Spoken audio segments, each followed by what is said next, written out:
welcome. Today I've got Dr. Neil Shaw with me, and we're going to give you a whirlwind tour of low-carb diets, also known as low-carb, high-fat diets, which covers keto diets as well.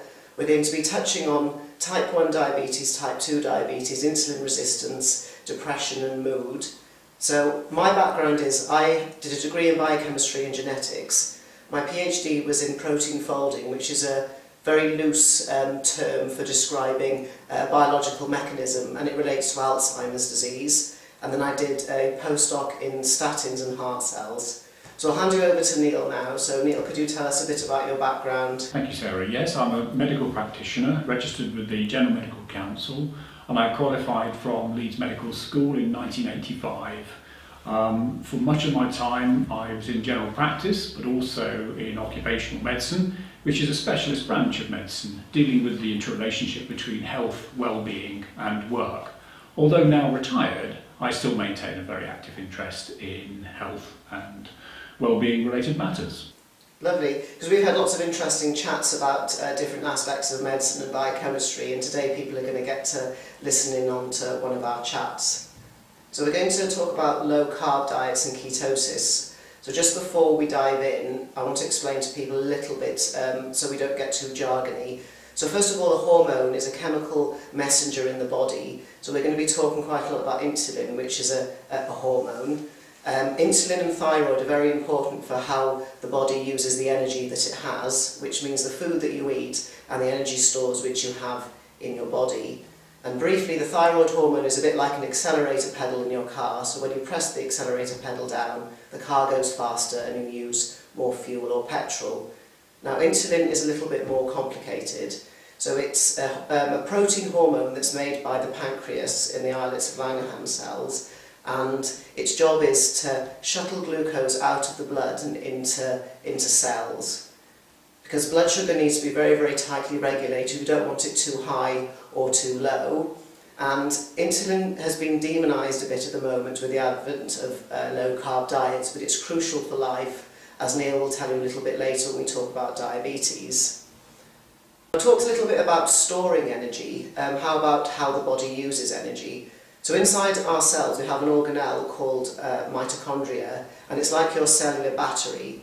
And for the sake of simplicity, it's dual fuel, so it can use fat or glucose.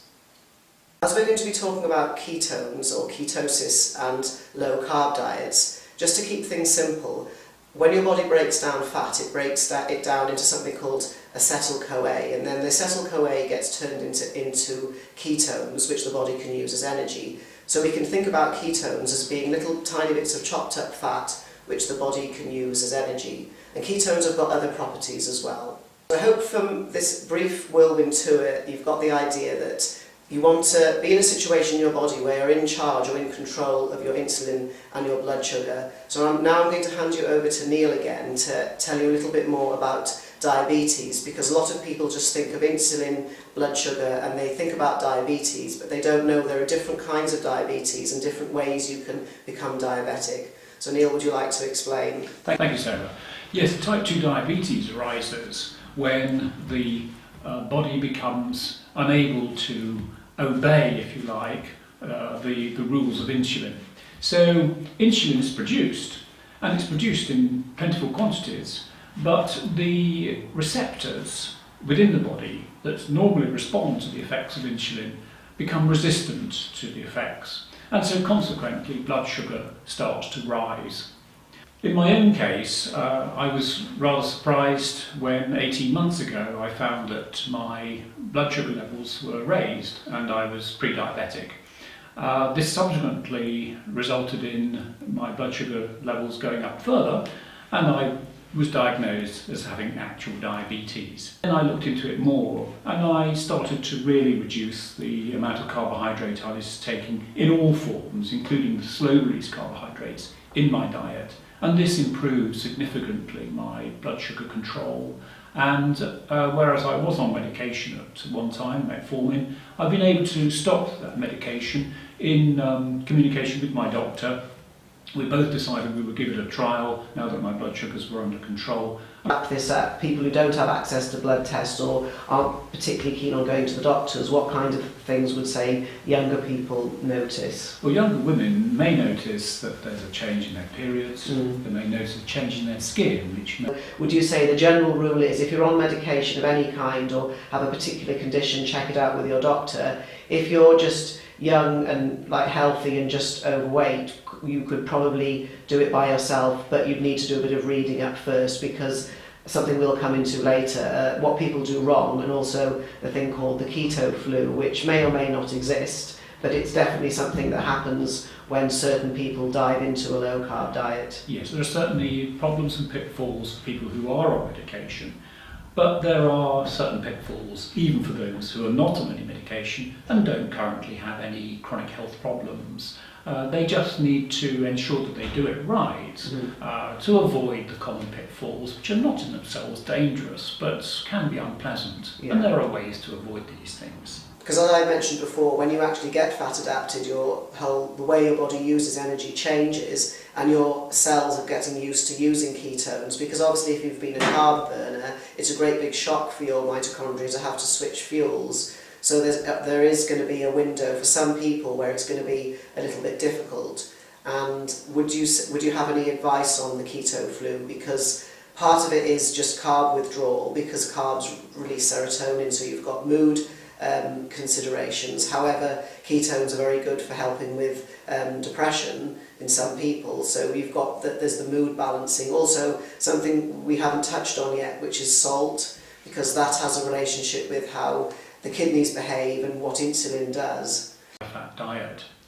The issue is that the levels of insulin will drop, and insulin tends to help retain sodium. So when we first adopt this diet, the body may lose a lot of sodium, and with it, it may lose a lot of water as well, carbohydrates, but a smaller amount of fat-based food. So you'd think, well, this isn't going to fill me up, and my portion size, the same number of calories, is much less now. But the opposite seems to happen. That when you have some food that's high in fat and ingest that, your hunger stays away for longer, it seems. That was certainly the case with me, and I've heard this is the case with other people as well. Back to the fasting, this is right up my street, because with protein folding, the body often misfolds proteins, and they're like little molecular machines, and rather than just getting rid of them, they just sit there, like a junkyard, like a scrapyard. So when you get into fasting and do fasting, the body is hunting around looking for protein. It'll actually break down these broken down molecular machines and use them as energy. So there's massive value in this idea of fasting, and it's not something strange that we've just thought of nowadays. It's been around for, ever since humans have existed. Coming back to BDNF, BDNF is brain-derived neurotrophic factor, and it's a very important substance which is produced within the brain, and this seems to occur more readily when we fast. And also exercise. And exercise too. Yeah. That's an endorphin type release. BDNF can be released even if you don't exercise, but you're just starving. Yeah. And if you think about it in evolutionary terms, it seems to make sense, because the fittest, and BDNF is something which not only gets you up a gear mentally, but it also seems to be protective against getting depressive illness and possibly even chronic neurological diseases as well. But I think more research is probably needed on that. Yes, because I think in terms of neurological diseases, it's common knowledge that the keto diets are very beneficial for many forms of epilepsy. Yes. And there's new studies now showing that keto diets, and even exogenous ketones, which I'll mention later, or you can explain, are very helpful for dementia, Parkinson's, and things like that, because it's offering the brain an alternative fuel. Because Without getting too complicated, some kinds of dementia are almost type 3 diabetes, so it's diabetes of the brain, so it's not able to use glucose properly, whereas if you offer it a different fuel like ketones, you can light up the synapses and the nerve connections again and free up some of the glucose that's around to possibly be used. What would you say on that? I mean, with respect to people, say, who are very elderly and stubborn, they're not going to be able to adopt a keto diet because they're so used to doing their own thing, having toast for breakfast, sandwich for lunch. What would you say for somebody who wanted to try maybe coconut oil or MCT oils or exogenous ketones? Because I read somewhere that alone can help with neurological conditions but may not be beneficial for everybody else. Because one of the problems with these keto diets is that people chase the ketones and they think it's all about the stick that they wee on turning purple, and then they lead into a whole load of other problems, which I'm going to ask you about in a minute. But in terms of very elderly people or who you want to help, what would you suggest to do in a practical way? Because I want to offer people scientific, practical and doable advice and try and cover all different age groups, so we're not focusing on just people like us or younger people or older people. Well, there are many things you can do. They're really quite simple. And I've heard in a recent article actually about the low carbohydrate, high fat diet being very restrictive and so on. And it's not, it really isn't. These are quite simple adjustments that you can make where you live very well indeed, and the food, if, for example, you wish to go onto the website, The Diet Doctor, and see their low carbohydrate, high fat recipes, there are many other sources as well.